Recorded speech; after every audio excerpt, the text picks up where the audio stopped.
Hey everyone, in this series of videos I'm going to dive deep into Charlie Parker's compositions, starting with Mooche the Mooche. This is a very good tune that I love, it's rhythm changes. I'm going to deconstruct the tune phrase by phrase, explain how it works and how we can apply it in different contexts. Basically like taking phrases and learning how to say the same thing in different ways, like theme and variation. So one of the wisdom nuggets that I learned from Peter Bernstein was he told me that jazz compositions are the best leaks or ideas the great masters came up with. So they were so good that they decided to make a tune about them. Therefore it's worth paying attention to the tunes and how they work. This really changed my perception about jazz language and gave me a very fun framework to work with, which is the tunes themselves. They are the teachers. Since then I started to learn more tunes and to take those very seriously and practicing them very slowly and really taking my time to understand how they are built. So let's start with the first phrase of the tune.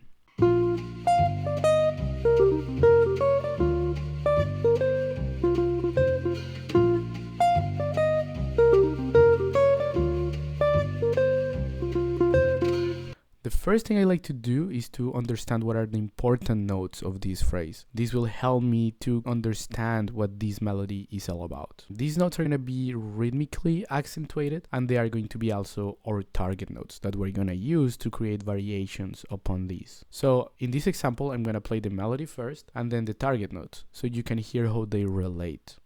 Melody.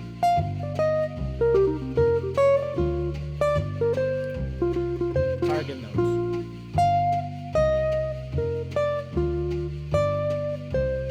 Or you can do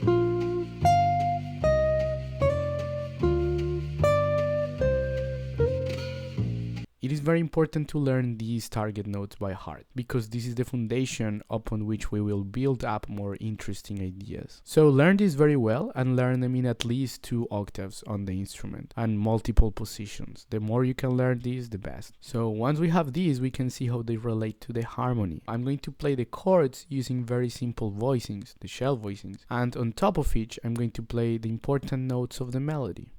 So check it out. This is the melody.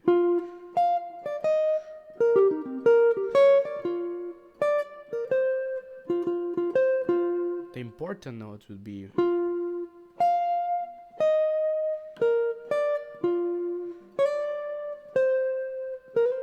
right. If I take those notes and put them on top of the chords, it would be like this.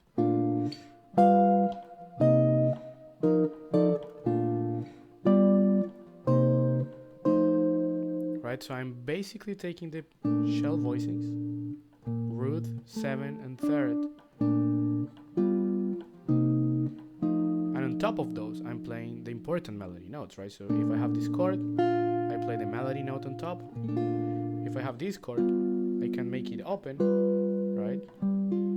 Root, 7, 3rd, and then play the melody note on top, right? Same here. This is the basic shell voicing. And then here is gonna be the same. I'm just creating like a suspended chord. So instead of the dominant 7, I'm playing the suspension and then the 13. But it's basically the shell voicing with the 13 on top, right? So and then these ones. So when I play these, you can basically hear the song implicit in the voice leaning. Just from these, you can get a lot of ideas for solo jazz guitar, comping, or for soloing using chords in a trio or a duet setting. You can do this by applying different rhythms and textures to these chord movements. So let me give you an example.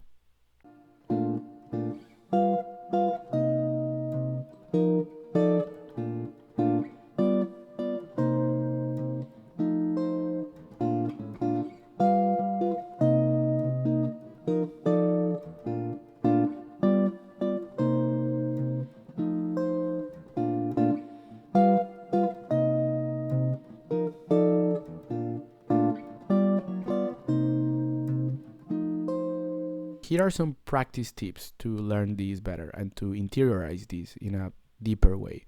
You can play the chords and sing the melody and then sing the important melody notes, always playing the chords behind. This is a great way to train your ear and to interiorize the colors the tune is proposing and teaching you basically. Then we can take these important notes the tune is showing us and use them as target notes for our solos, for our improvised line. But you can start connecting them, starting with simple ideas and then building up to more complicated ones. Let me give you an example. This is the melody.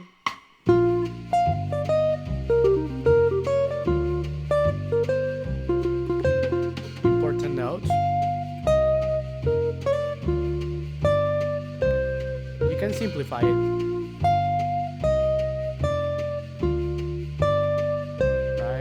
Connect those.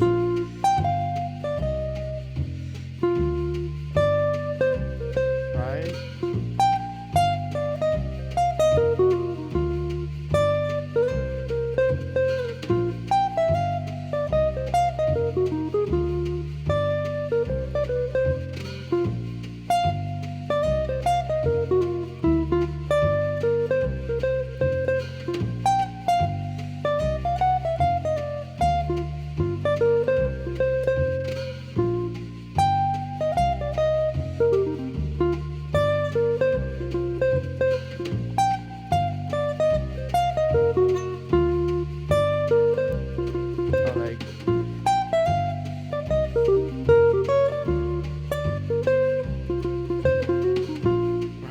Play around that.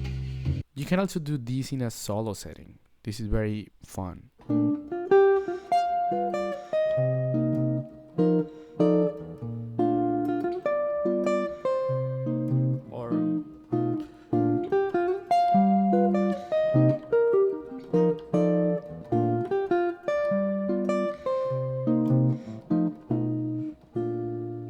You can play around that. One way to practice this is to take only 2 or 4 chords at a time. And actually you should practice this way. This will help you to break down things and to learn each little nugget. This will also help you to understand each chord change and how to connect lines between chords in a very clear way. So let me give you an example. That's the melody. One more time. Now these are the important notes. That's it. One more time. Important note. Right, and then I'm gonna connect those in creative ways.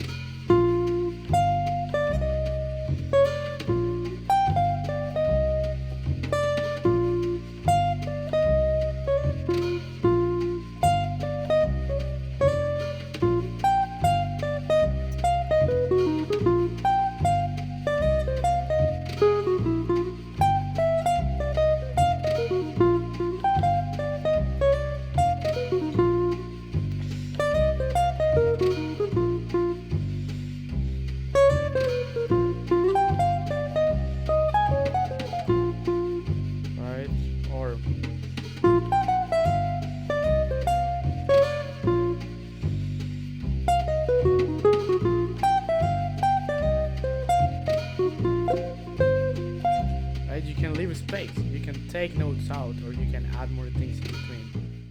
I like to see this process as building a pyramid. You will have to build all of these elements from the ground up, so you should take your time. Think about a pyramid. You have to build it brick by brick. These are the little bricks, and the foundation is the melody, and then you have the target notes. And you should also learn the harmony, of course, really well. If you think about a pyramid, the base is the biggest part of the structure, and it holds together the whole thing. So you really need to be strong in the fundamentals, which is the melody, the bass notes, the chords, and then learning the important target notes. That way you know how to navigate the tune. So if you want to learn more about these principles and what are the important aspects of building tunes, you can check out my free masterclass. In the masterclass, you will be able to learn the foundations of all of these ideas and how my students and I are applying them to get amazing results. I will also explain why most players feel stuck and the simple method pros actually used, how to understand jazz improvisation so you can play fluid musical solos, and a 20-minute practice routine that builds real consistent progress. I believe that everyone can learn these tools if they put the work and are really serious about learning this beautiful art form. I will see you next time.